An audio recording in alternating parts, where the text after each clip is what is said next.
Well, it's a beautiful Tuesday morning from here in Lagos. You're welcome to Sunrise Daily. I'm Kayode Okikelu. Good morning and welcome. I'm Ayo Makinde, and of course, you know, when we begin like this, usually the first thing I want to do is take a look at the papers. Yeah. Well, there are so many issues to hobnob on, and I'm pretty sure that you have also been having your fair share all the while. But let's just go straight to papers. This morning we have Richard Mammah with us, who is former publisher, former business editor of Business Hallmark. Thank you so much for joining us this morning on the papers, Mr. Mammah.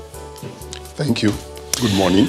Yeah, let's just go straight to the papers. We'll begin with the Vanguard newspaper today, and it says, brace up for more fuel prices, price increases. That's according to the president. The story you'll find on page 5, apparently saying that at that meeting they had last year, says price will change as crude oil price changes, justifies electricity tariff increase, adds those who get less than 12 hours of power not affected, no more estimated billing, laments COVID-19 reduced revenue by almost 60%.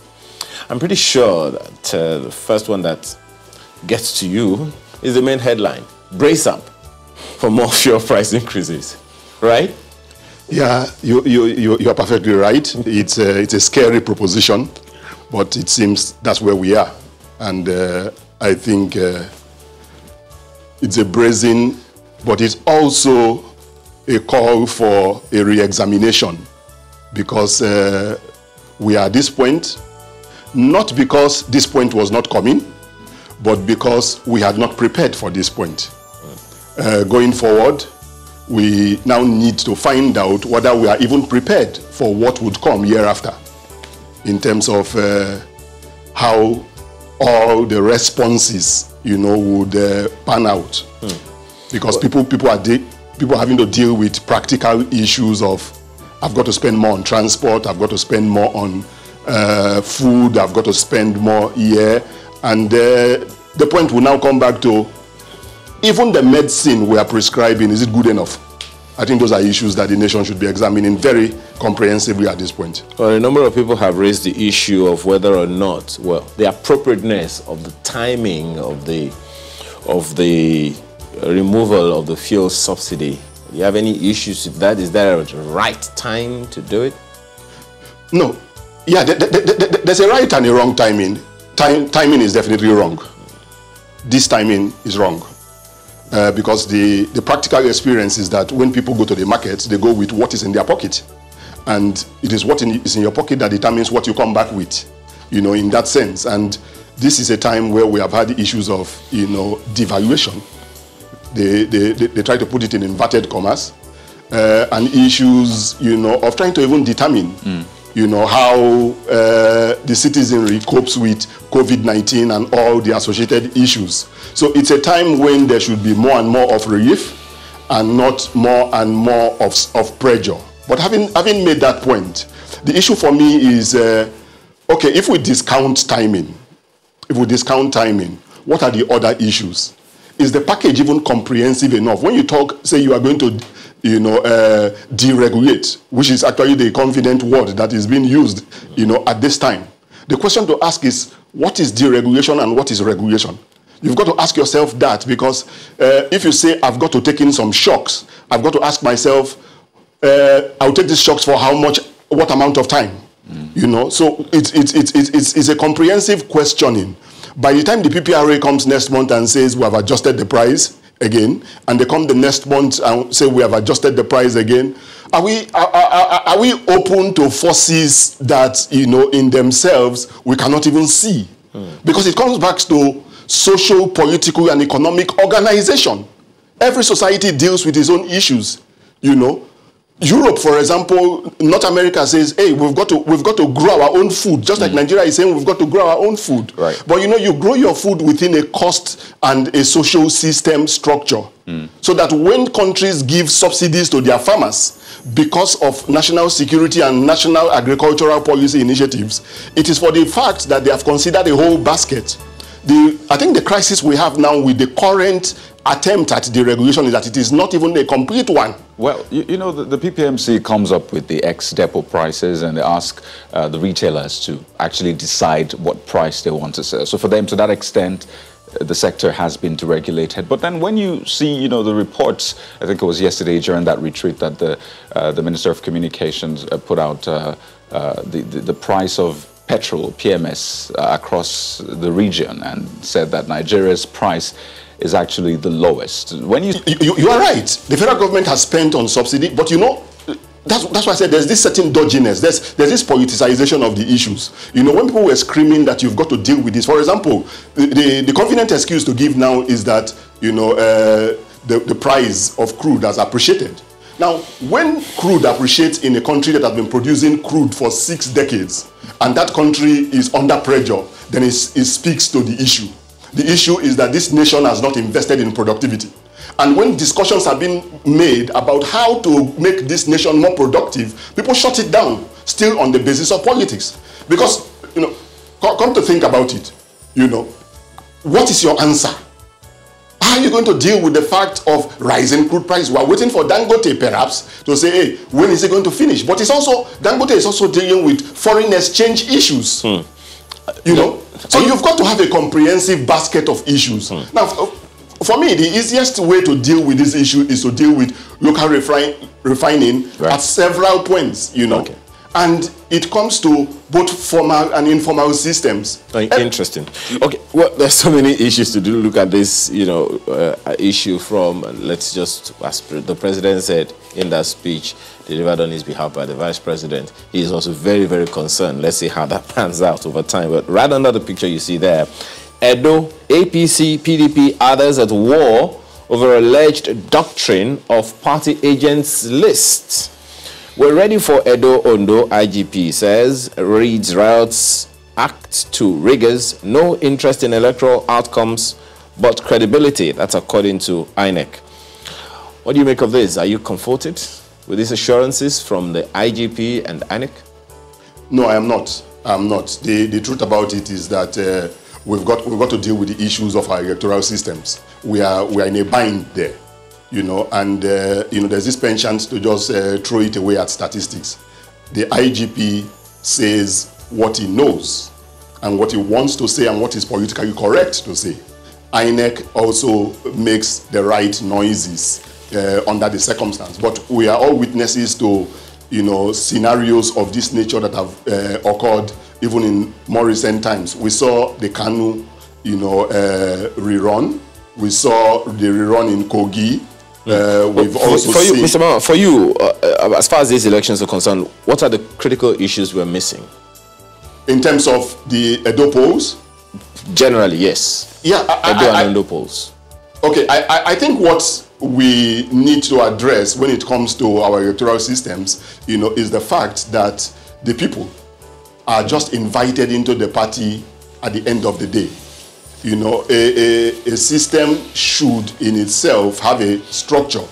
And what we have here is that you have parties that behave in a manner that is not consistent with the outcomes that we want. What is the outcome that the nation wants? The nation wants good governance, good and accountable governance. But even right from the process of the administration and the management of the parties, we find out that there are, you know, issues, you know, of a very consequential nature. For example, the two candidates in Edo are candidates that are running on faulty, you know, premises. The two principal candidates in that sense. They're running on faulty premises in the sense that they were not even members of the parties. But shouldn't that be the responsibility or the call of the electorate? No, ultimately it will be the call of the electorate. But you know, the point is that you have a pauperized and traumatized electorate. Okay, there are so many issues to raise from the papers this morning, but let's move on to the next one. Well, of course, the back page of Vanguard has sports. You can check on any of them. That's right. Well, let's move over to Daily Trust newspaper. The big story: fuel subsidy removal irreversible, electricity tariff hike necessary. You know, that statement is credited to President Buhari. We've spoken about that. You see, the riders' petrol subsidy guzzles 2.124 trillion naira under APC Oil cheapest in Nigeria, Lai Mohammed, that's the Minister of Information and Culture. You see, FG's policies, anti-masses, Afenifere CSOs. Really, this conversation seems to be non-ending. You find more details on page 5. But see this one right on top of that big story. Patients stranded, discharged prematurely as doctors begin nationwide strike. I mean, this is, if I had a penny or a kobo for how many times we've had, strike actions in the health sector in Nigeria, a very critical sector, probably be quite rich now. So, but when you see this, patients stranded, discharged prematurely as doctors begin nationwide strike. So yes, they have a right to demonstrate, but patients also have a right to receive care. So when we fail on this end, what do we say about such industrial action? No, I think it is the question of the chicken and the egg. If industrial actions in themselves are issues that crop up after processes, we have a national labor code, in that sense that, there are defined systems. And the first thing that occurs to me whenever we get into these binds, as it were, is that there was a process. Somebody sent communication to governmental authorities and said, hey, in a number of days, we are going to do X if you don't do Y. And it comes to the fact that the system, when someone says that the system is unresponsive, the system should respond. It's a trigger because there will be consequences. In fairness to patients, the point is that there is a system, and until we start punishing people who were expected to respond 3 weeks ago, to the communication from the resident doctors, or in any other situations where we have strikes, until we start punishing accountable officers and saying, did you respond? How coercive was your response? I think we will not get out of this. I think there's a sense in which people think that they can just run their small systems in any way they want to do without looking at the bigger picture, that they are in position to offer service at its best. I was reading the account of a less than 1-year-old patient who was not attended to. I mean, they got to the hospital around 2 p.m. and as at almost 6 p.m. they had not been attended to, and that's just one of many stories. You call them maybe the casualty of this industrial action, but you find more details on page 37. Really sad what is happening in Nigeria's health sector as we speak. Right under the big picture that shows President Buhari with other West African leaders, you see Buhari warns West African leaders against tenure elongation. Apparently, that's the thing.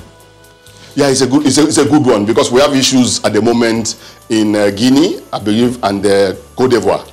There are issues. There are real issues, because we are still trying to deal with Mali, and Mali came because of this whole process of distortion of democratic systems, and so it's a good time to troubleshoot. Well, a couple of other stories. There's some stories for you in sports page also, but I'll let you do the choosing this morning. That's Daily Trust for you. The Nigerian Tribune leads with the same story. Nigerians' revenue dropped by 60% due to COVID-19. Let's subscribe to the president. The story is on page 4, says 1.7 trillion naira on electricity subsidy no longer sustainable, and 10.413 trillion naira spent on fuel subsidy in 13 years, as according to the Minister of Information and Culture. And justifying petrol price hike act of provocation, that's according to the PDP. Well, details of that you can find. Of course, that story about the doctor strike is also there. But it adds, Johesu begins strike on Monday. Read the story on page 30. It's just, and pretty much saying, now Johesu. Is this, well, anyway, you have already spoken about this, earlier. Let's just hope that even the ministerial, review that's going on will probably be able to address that one way or another. But if you find this one on page 24, you see, use 2014 Confab report as template for Constitution review exercise. Afenifere tells Senate. Of course, you are aware of the intention by the Senate to review the Constitution. Do you think this is good advice? I think under the circumstance, it seems to me a decent place to begin, because we have had confabs, we have had discussions, and I'm sure that, yes, there are a few things to add to a number of the reports that have come out over time. But I think that a number of issues have been discussed. Now, the point is that what this call is making is that we are not asking for a wholesale adoption of that report. What we are saying is let it be the basis of discussions, because time is running out. That's actually what the truth is. The poverty numbers are rising. The distrust in the entire system is growing. For example, the issues of the regulation and price hikes and adjustments and all that. On a normal situation where there is trust, where there is a system that people say, okay, this is our system, we're going to build on it. The point is that there are more Nigerians out of the patriotism bracket today than are in the patriotism bracket. So it's a point to reinvent, because you can't build a nation without patriots, and you can't have patriotism without giving people a sense of stake. We must be stakeholders in a system to be able. So when so many voices are saying, let's renegotiate, let's restructure, then you've got to hear them out. Oof, man, that's a big debate really shaping up. But take a look at The Guardian next. COVID-19 pandemic waste heightens pollution crisis. That's the lead story for The Guardian today. So we've had COVID-19 health crisis, economic crisis. There was also the sexual violence crisis. Now, an environmental crisis, just COVID-19 in the year 2020 alone. And you see, riders, disaster waiting to happen, expert warns.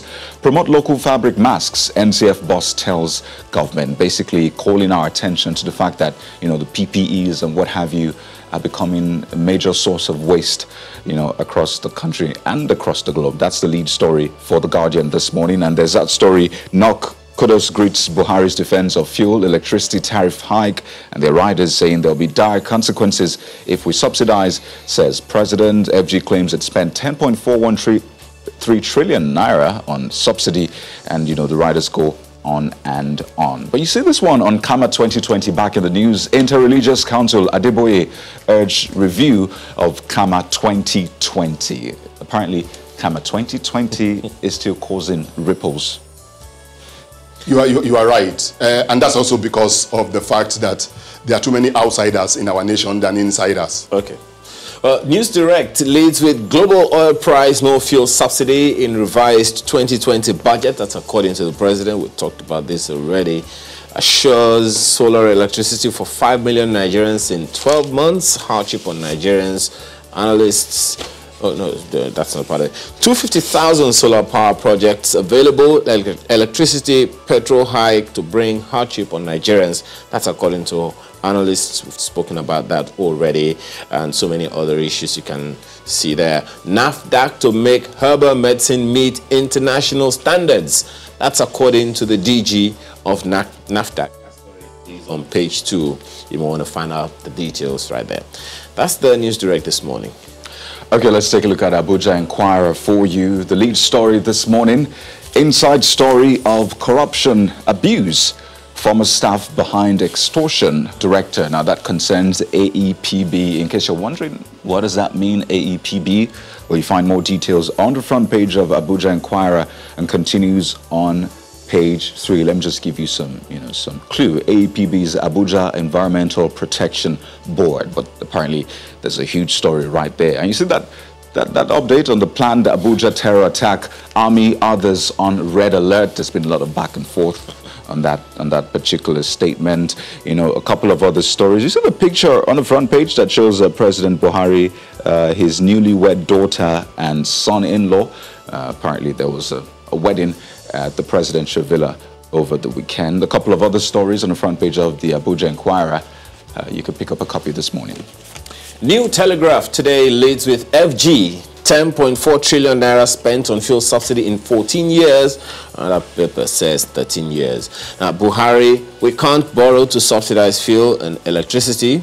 The minister says opposition playing politics with subsidy. Stories on page 3. And Osinbajo, Nigeria lost 60% revenue in 2020. We've spoken about that extensively already. Patients stranded as resident doctors embark on strike.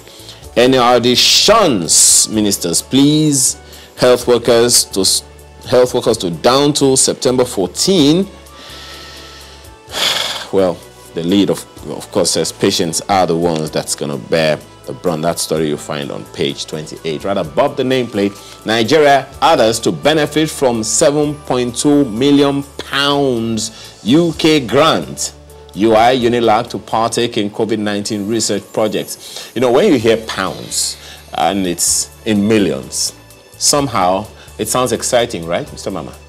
Nigeria, others to benefit from £7.2 million UK grants. Yeah, it's interesting that we are going to benefit one more time from another grant. The point to ask is, when are we going to be in the position where we would be driving our processes some more? Okay. You know, it's 60 years. All right. It's 60 years. We should not be beneficiaries, net beneficiaries of aid at such a point. Okay. I mean, big issue you have raised there. But let's show you the front page of the Daily Times newspaper. How Nigeria can avoid fraudulent contract deals. I'm sure you understand why that statement is coming now with the P&ID deal that has become a major saga. And you see that story continues on page 2, and the Daily Times leads with the picture of the AGF. At the stage we're at right now, really, let me ask you, Mr. Mammah, what do you make of our progress regarding the P&ID case?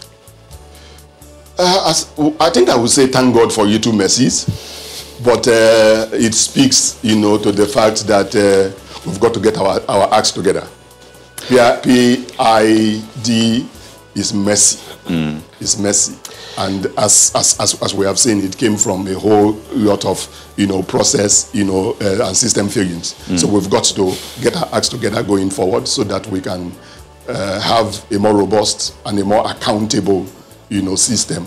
The whole business of people just entering into contracts on our behalf ostensibly, and getting us into binds, But the other part of the equation is that there are other PIDs that are around the corner. I mean, thinking about that alone is a lot of headache, but we do hope that they're handled well, especially when you see the volume of evidence that has been presented, spanning over years, even across countries. Let me just take this one for you. Okonjo-Iweala reiterates vital role WTO can play in COVID-19 vaccine production. Well, yeah, she's going for that office, and we wish her the very best. A couple of other ones, really, on the front page of the Daily Times this morning, but that's all. Well, and that's the paper's review for this day. We want to thank you very much, Richard Mammah, former editor, Business Hallmark and editor of The Difference. Thank you so much for your time. Thank you very much. I appreciate this.